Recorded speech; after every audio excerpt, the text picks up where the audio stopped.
Nyla Dixon, who's our costume designer, did an incredible job. We set up a sewing room for her at Stone Street Studios, which used to be an old paint factory.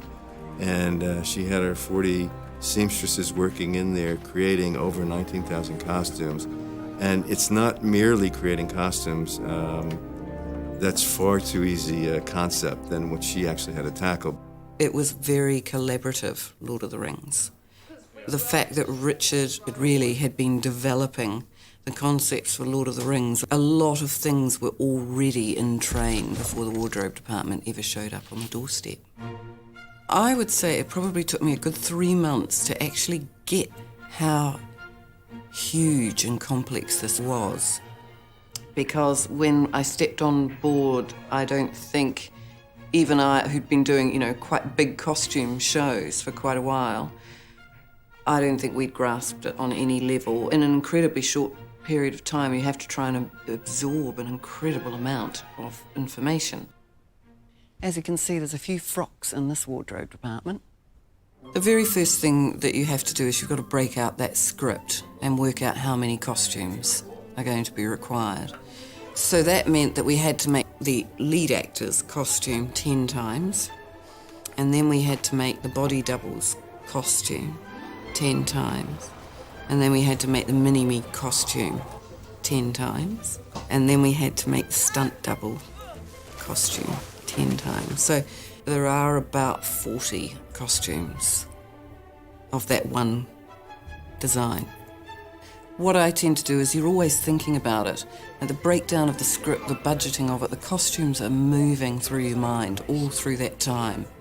And there'll be little doodles appearing here and there, and you'll break away from the figures to do some of the research. I looked at every Tolkien book there was, all of John Howe and Alan Lee's illustrations.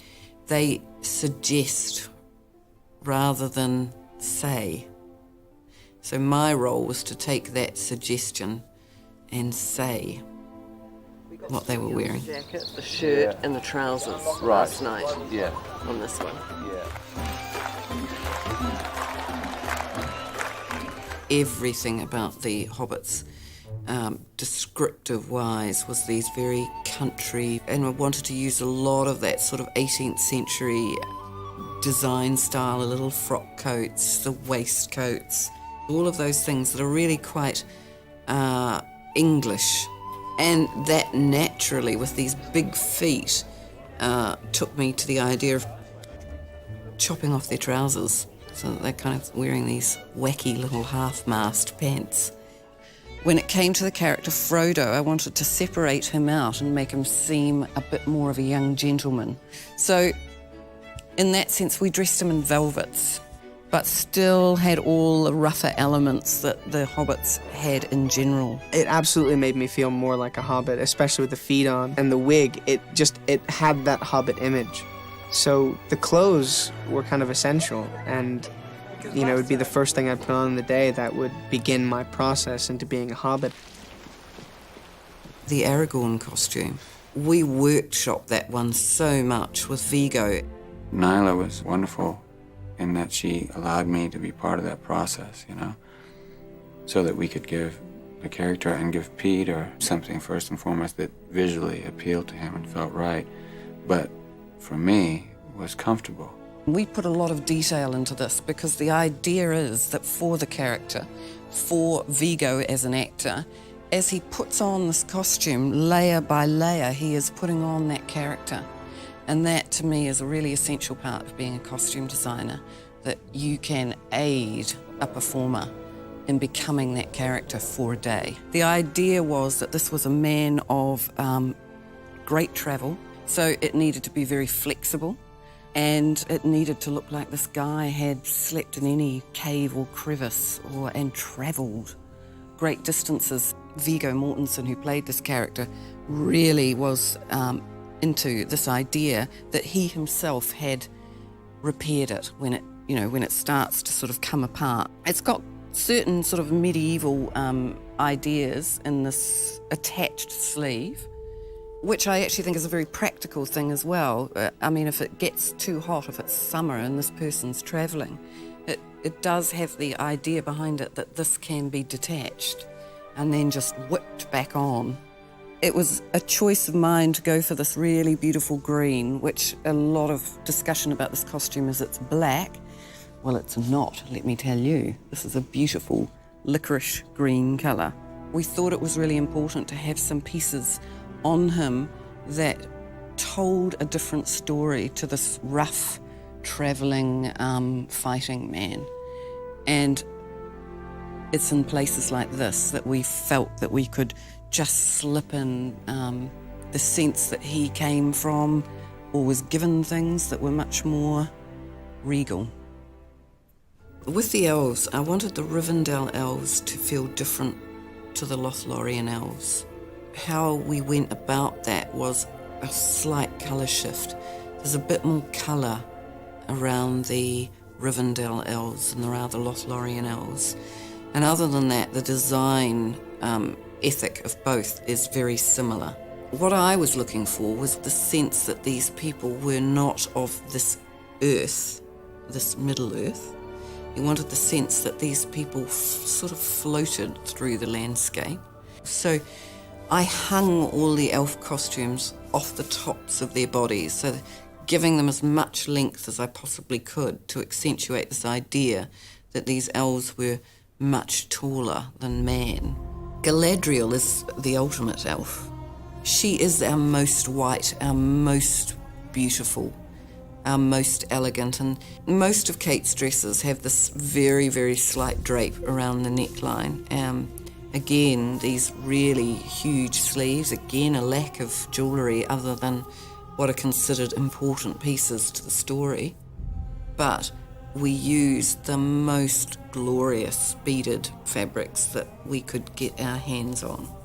And for the men, you do want them to have an incredible presence.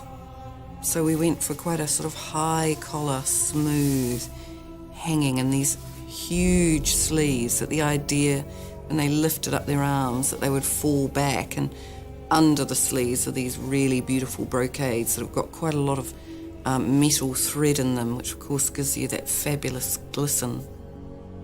I wanted a relationship between the elven costumes and the wizards, because I think there is a relationship between those two. With Saruman, I wanted to create the sense this is the head of this order. I wanted a grandness, and I also wanted him to have the stature of an elf.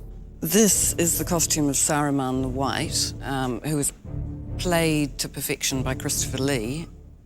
The concept behind this costume was to give it as many textures as we possibly could, because when you've got a character who's called Saruman the White and he's going to be in white robes, we needed to get some sense of definition happening to that costume.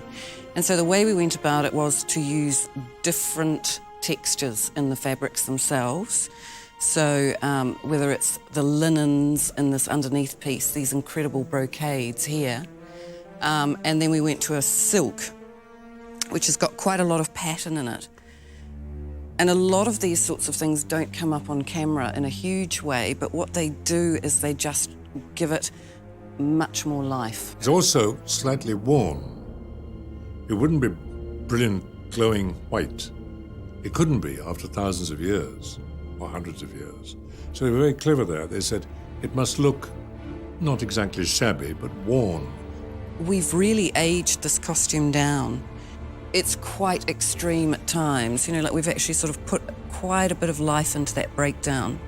You can see, it's starting to get ever so slightly threadbare in places. And again, looking for elements that were going to create that sense of age. He's been a wizard for a long time. It would be wise, my friend. Tell me, friend, when did Saruman the Wise abandon reason for madness? There's a lot of drawings of Gandalf. In fact, he is the one who appears in more images than anyone else in the most defined way. In the discussions with Peter constantly referred to a drawing of John Howes, and I went, why don't we see if we can make this come off the page? The actual gown of Gandalf came together really, really easily. There's lots of hand stitching on it. There's lots of men's in it. The idea was that this man needed to look like he never took this costume off. You know, we liked that idea of bits of twig and leaf caught up in it. I was always concerned that there should be mud on the fringes of the long robe, and if he'd been riding, that there should be splattered mud further up the costume. Then we began work on this hat. Now, I have this fabulous milliner who works with me, Hayley May. So we developed it to a point where Pete felt that we were, you know, we all were feeling that we were getting there, and waited for Ian McKellen to arrive. I mean, I can still remember the look on Ian's face as the hat was handed to him. I mean, he's such a fabulous man, and there was just this imperious kind of, like this. And then he popped it on his head, and it's one of those magical moments where even Ian himself had to admit that suddenly Gandalf was in the room with us. Because that was her intent, is to make this, forget any other movies that she's done, forget whatever movies you've done. You're here, you're playing this character, let's make this work, and let's make it look interesting as well. And she did that.